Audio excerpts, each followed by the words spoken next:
Hello, and welcome to Invading the Darkness, stories from the fight against child sex trafficking, featuring Linda Smith, the founder of Shared Hope International.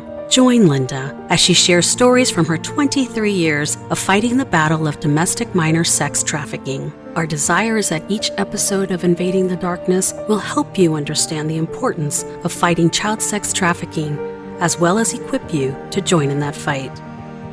I didn't choose him. He chose me.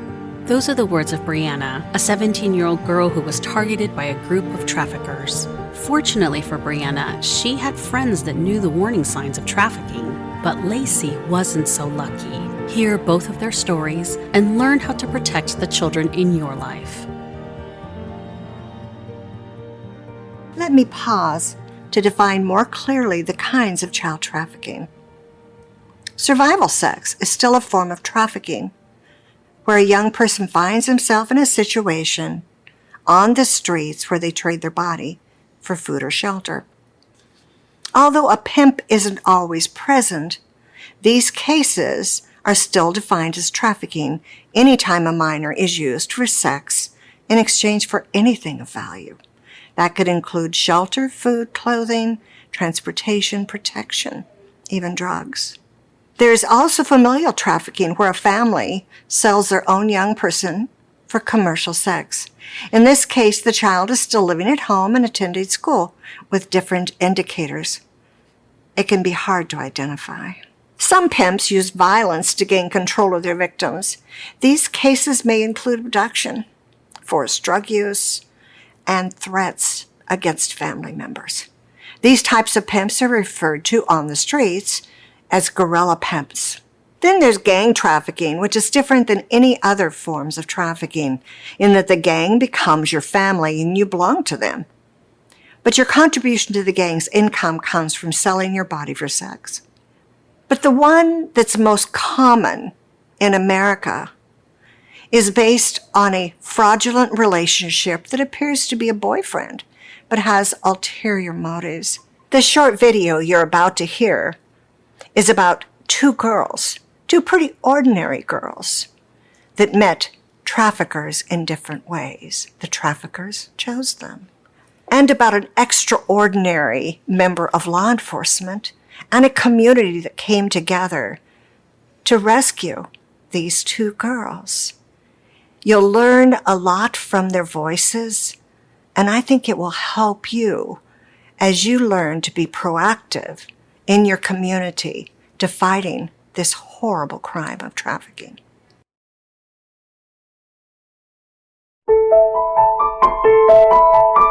So, Brianna, how old are you? I'm gonna get Whenever you listen to kids.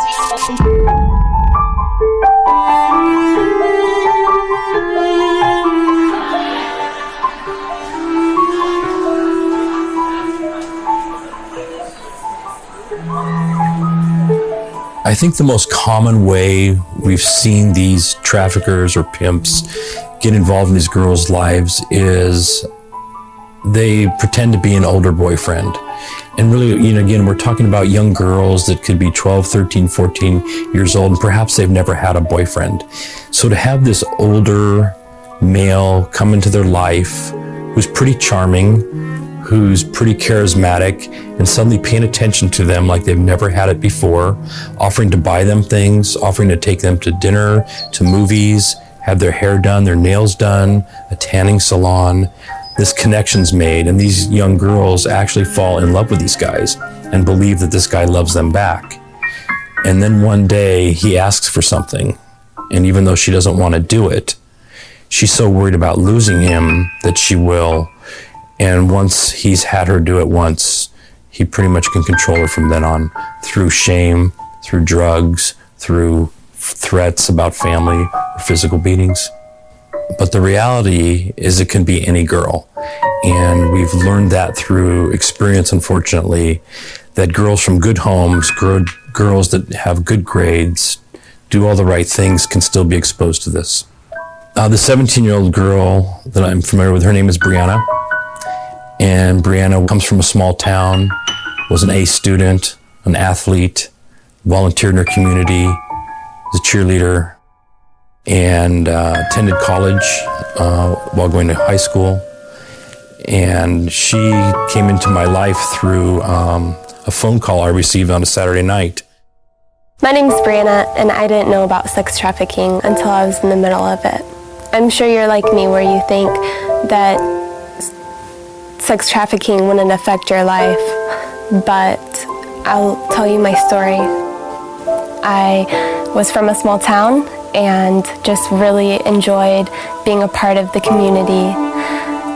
When I was in high school, I actually took college courses because I knew that I wanted to be a nurse. I was really excited about getting my education started, and I knew that I could really focus myself while I was in high school to get those A's I needed in college.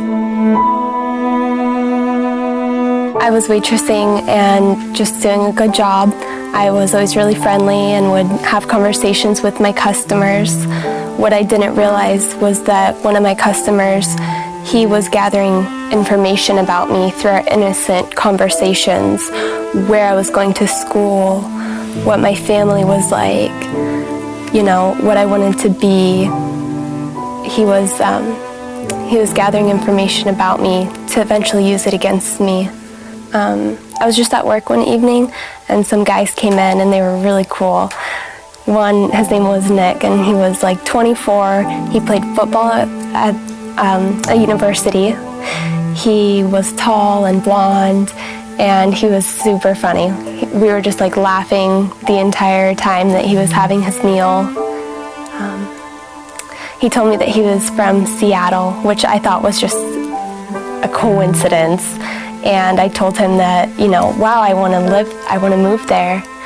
And we were just flirting the whole time, and he was telling me how beautiful I am and making me feel good about myself. At the end of the conversation with Nick, he gave me his phone number, and we talked for quite a bit of time. That was the choice that I made, to call him that night, and that choice changed my life forever. I made a choice that night, but I found out that they actually had chosen me. When I decided to go up and hang out with Nick in Seattle, I couldn't tell my parents because they wouldn't let me. So since he was older, I had to make a lie to get around my parents. So I told them that I was going to hang out with my girlfriend for the day. When I got to Seattle, I pulled up to a gorgeous house. It was Victorian style, and it had a lake view. I was blown away. I didn't realize that when I was meeting his friends, they were actually shopping me. And they were seeing if they wanted to buy me, or if they knew somebody that might want to buy me. So I didn't realize that his friends were traffickers too. And he was so smooth and came off so sincere and genuine. When I asked him how am I going to get a job, you know, what am I going to do? He said, you know, you could waitress, you're good at that. I saw you waitressing, you're good at that. But how much do you usually make in a night? And I told him that I usually make about $85. He told me to put a 0 on that 85, and that's how much I could bring in a night with a job that he knew of. I asked him what kind of job makes that much money, and he said dancing. He told me that his ex-girlfriend was a dancer and that it was really easy, and that I could probably do it. And for a minute I considered dancing. I was thinking, well, probably isn't that bad. And then he said, okay, let's go to the strip club. I felt like if I didn't go to the strip club with him, that he would look at me as just a child, as a kid. You know, here I am, I'm 18. I can go into a strip club at this point. And it was kind of like, if you don't, then you're not an adult. That's how I felt. The strip club was just really loud and dark. It was gross and it smelled.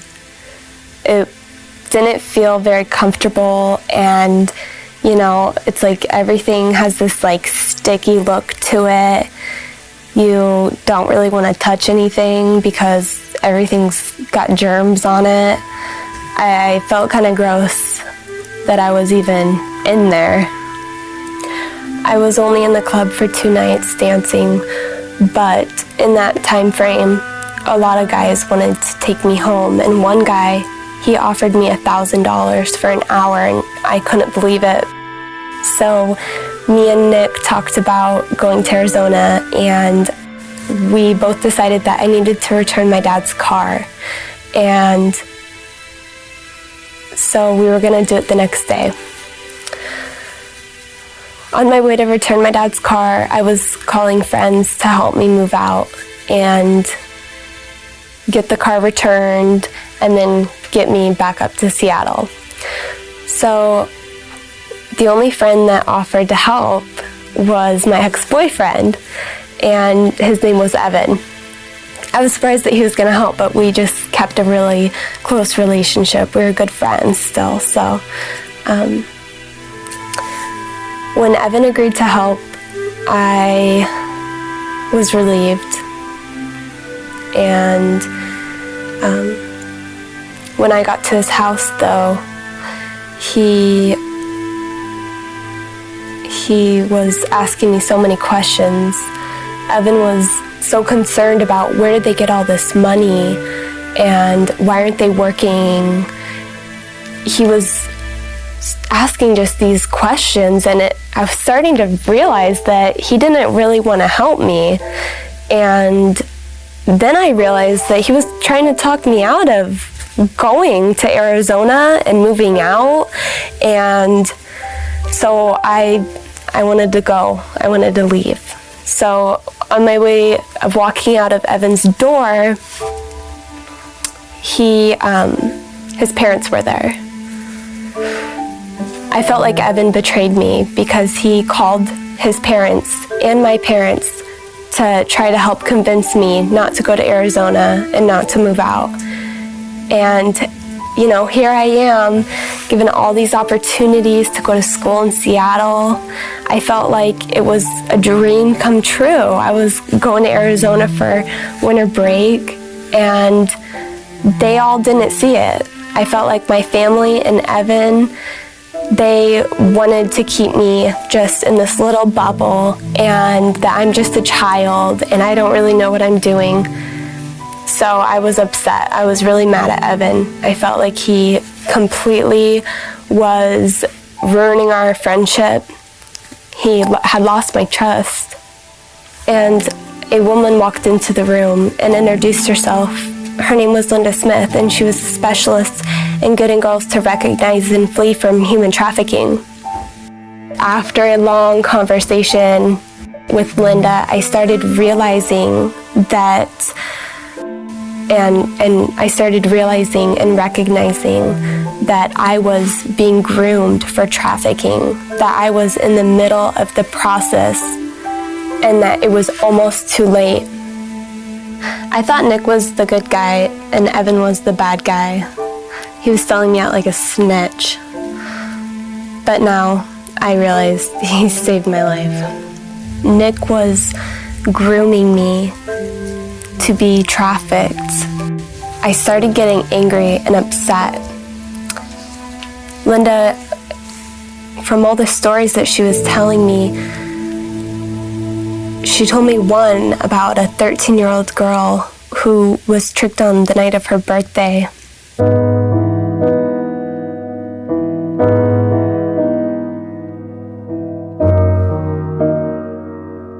I go to school Monday through Friday. I never wanted to miss school. I love school. I love being around my friends, and my science class was my big thing. We were walking down the street, coming back from the little corner store, and there was these white guys out there saying, yeah, there's a party, you guys should really come, and you guys would have fun. We were like, okay, well, we're going into 8th grade, we might as well get our first party out, let's just go have fun. There's just like a quiet neighborhood. And so we were like, it's cool. I mean, what could possibly go wrong? So we were like, yeah, this is harmless. It's like one of those ones you see in a movie. Like, it was fun. And I was sitting on the couch just listening to music. My friends were off dancing and stuff, and some really cute guy comes up and starts talking to me, and I'm like, just like sitting there, like, he was like really persistent on like talking to me and trying to get to know me. He was like 23 or something like that. I was at Starbucks ordering a drink, and he had said, hey, do you remember me? And I was like, nope, sorry, nope, don't remember you. And he's like, okay, well, I'm pretty sure I remember you. I was like, okay, whatever. So I gave him my number, and we'd talk for a little bit and hang out, and we'd go to like movies and malls, trips and stuff like that. And it was pretty cool. Like, I never had like a boyfriend before, so it was like cool. Like, he bought me a dress, and it was like just like really special to me. It was like I felt like I was like a princess, like the queen or something. And he used to call me his queen. I started thinking, he really did like me, and listening to all the dreams he was like trying to sell. He wants to marry me and stuff like that. And he can't wait for us to move in together and have a life. He kept saying that he needed money and he was going to lose his cars and his house and stuff, and he's not going to have anywhere to go. So I was like, I'll help you or whatever. And so we went to the strip club, and like it was just like super uncomfortable. So I went out the room, and he started yelling at me, like, and I was like, I'm not doing that. I want to go home. And he wouldn't let me go home till my shift was over. I was 13 when I started in the strip clubs. I signed up for track, and during track, like, I just kind of not go, and I'd go spend time with him or whatever. And then I started going to strip clubs for him, and what I'd do is I would go to school on the bus, and then right when I got off the bus, I'd kind of just leave and go meet him down the street or something. And then just as the buses were pulling up, I'd be back on the bus. So it's like I went to school, and I'd leave for like weekends, saying I'm at my friend's house. And like whenever my mom would call on my friend's phone, we'd just three-way call it, so it sounded like we were together, because my friends would cover for me.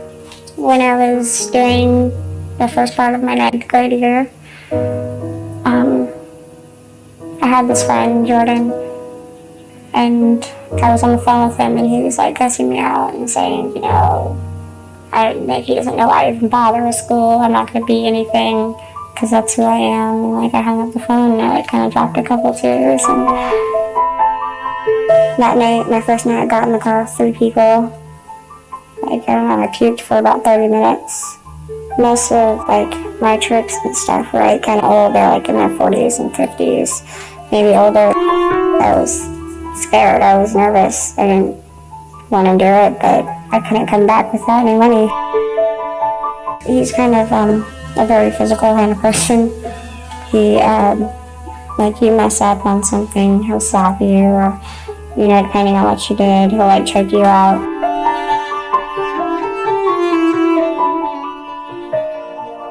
They were threatening to go get her 10-year-old sister.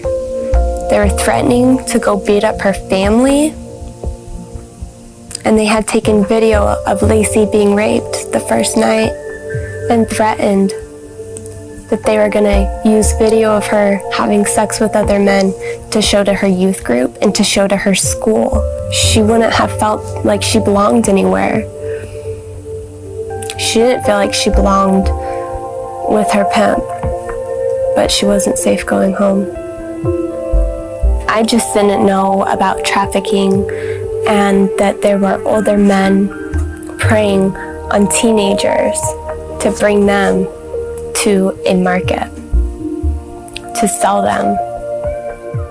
Traffickers go anywhere that there's a large group of girls or that girls frequent, like the mall or Starbucks. They'll go to arcades, anywhere that teenagers like to hang out at, parks, restaurants. Signs that you can watch out for your friends would be small tattoos or a tattoo of a name. Maybe your friend has an older boyfriend that she's trying to keep a secret, or she has new clothes that are really expensive, like a $300 purse or a really nice jacket. If your friend asks you to cover for her, don't do it. You're not doing her a favor. You could be helping her destroy her own life. And just like her, you don't know that what she's doing is so dangerous, but you'll never see her again. So what can we do to fight sex trafficking? I think the most important thing that we can do is get the word out. The only way to protect girls from sex trafficking is to be educated on what sex trafficking looks like. If you can't recognize the signs, you're not going to save your friend. I think Evan was a true defender of Brianna. You know, he took a chance. He stepped out. He told the truth. He told what was going on with her.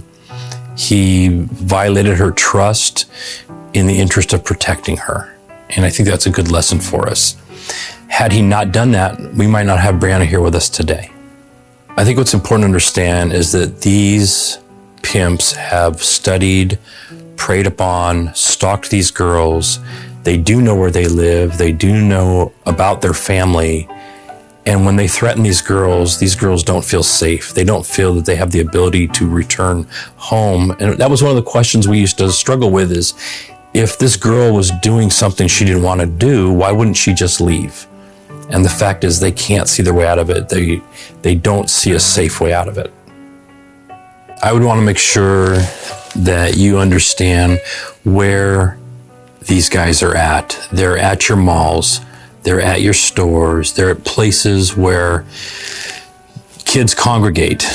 Really, probably the biggest key is these older boyfriends. You heard Brianna talking about it. An older, mid-20s male has no business being around 13, 14-year-old girls, or even up to 18-year-old girls. So protect your friends.